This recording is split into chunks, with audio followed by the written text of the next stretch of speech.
The book of Exodus is the story of rescue, but it's more than just Israel leaving slavery. It's the story of a God who hears suffering and steps into history to do something about it. It begins in oppression, moves through wilderness, and ends with the presence of God dwelling amongst his people. And at the center of it all is one man, Moses, a man who doesn't feel ready but is chosen anyway. Beginning with Exodus 1. After Joseph dies, a new Pharaoh rises in Egypt, and he does not remember Joseph. What was once a place of protection for Israel becomes a place of oppression. The Israelites grow in number, and fear begins to rise in Egypt. So the Pharaoh takes action. He enslaves them. Hard labor, bricks without straw.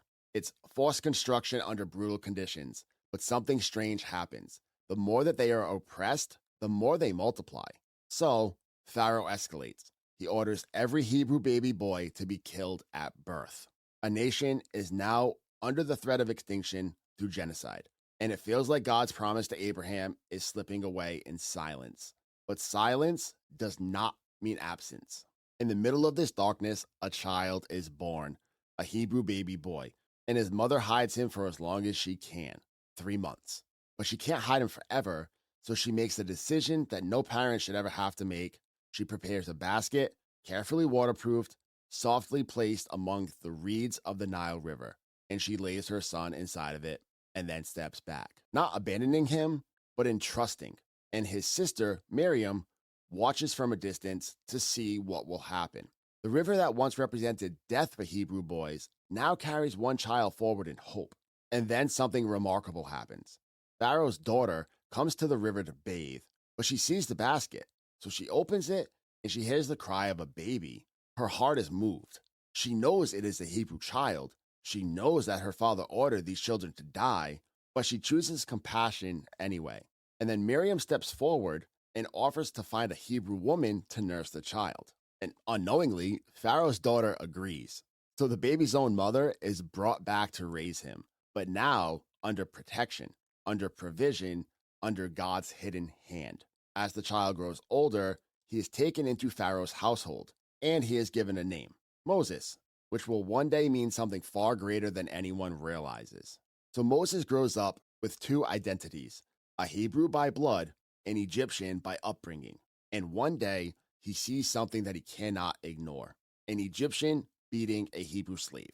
Something inside of him rises up, and in a moment of impulse, he kills the Egyptian. He hides the body in the sand, but the truth doesn't stay hidden. It is quickly found out, brought back to Pharaoh, and when he finds out, Moses is forced to flee. And eventually, Moses ends up in Midian, which is a forgotten place, and he becomes a shepherd. Day after day, tending sheep in isolation, 40 years now pass. 40 years of obscurity, 40 years of wondering if his life in Egypt was a wasted attempt at something greater. But while Moses is in silence, God is not. God always hears the cries of his people and remembers his covenant. The stage is being set for something bigger than Moses will ever understand. And then one day, everything changes. Moses sees something unusual. A bush on fire, but not burning up. So he turns aside to look, and God speaks from that very flame. I have seen the suffering of my people. I have heard their cries. I am sending you to Pharaoh. Moses is stunned. He immediately resists. Who am I to do this? I'm not a speaker. I can't go. But God's response is not about Moses' ability. It's about his presence. I will be with you. Eventually, reluctantly, Moses agrees and returns to Egypt. Moses stands before Pharaoh, a former prince now speaking to the most powerful ruler in the world. His message is simple: let my people go. But Pharaoh refuses. Not only refuses, but he increases their suffering. So God begins to reveal his power. Plague after plague begin to strike Egypt. The Nile turns to blood. Frogs, gnats, flies overwhelm the land. Disease, boils, hail, locusts.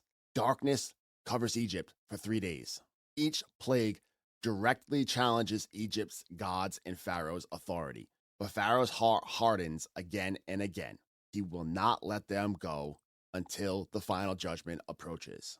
God gives Israel instructions for protection. Each family is to sacrifice a lamb. Its blood is to be placed on their doorposts. And when judgment passes through Egypt, it will pass over the homes marked by blood. And that night, the firstborn of Egypt dies. From palace to prison, grief spreads everywhere. But in Israel's homes, there's life. Pharaoh finally breaks. He releases them. And in a single night, centuries of slavery end. So Israel leaves Egypt in masses. But freedom is not simple. Pharaoh changes his mind and pursues them with his army. And suddenly, Israel is trapped. As they venture out, the Red Sea is in front of them, Egypt behind them, and panic rises. But Moses speaks words that define the moment. Stand still, the Lord will fight for you. And just like that, God acts. The sea splits wide open. Water stands like walls on both sides, and Israel walks through on dry ground. And when Egypt tries to follow, the waters collapse. The greatest military force in the region is wiped out in an instant, buried beneath the water, and Israel becomes free. They respond not with a strategy, but with worship, because they have seen God and what he can do. But that freedom quickly becomes testing. No water, no food, no direction, and the people begin to complain, even questioning whether slavery was better than this uncertainty. But God responds with provision, water from a rock, manna falling down from heaven, food appearing daily in the wilderness. But the deeper issue is not survival, it's trust. And eventually Israel arrives at Mount Sinai, and the presence of God descends. Fire, smoke, thunder. The mountain shakes, and God speaks his law to Moses, having him inscript the 10 Commandments, a foundation for a new kind of people, not just freed from slavery, but shaped by God, a people who live differently. But while Moses is on the mountain, the people lose patience. They demand something that they can see. So a man named Aaron builds a golden calf, and the people begin to worship it. After everything God has done, they're turning back to an idol. And when Moses comes down and he sees it, he breaks the tablets of the commandments in anger. The covenant that was just written is now shattered, but not beyond repair, because God will bring judgment.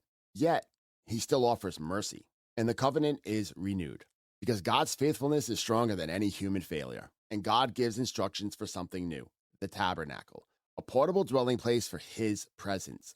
But every detail matters, because God is not just leading them out of Egypt, he is moving in with them. And when it is finished, something incredible happens. God's glory fills the tabernacle. The presence of God now lives amongst his people, not distant, not only on a mountain, but in their midst.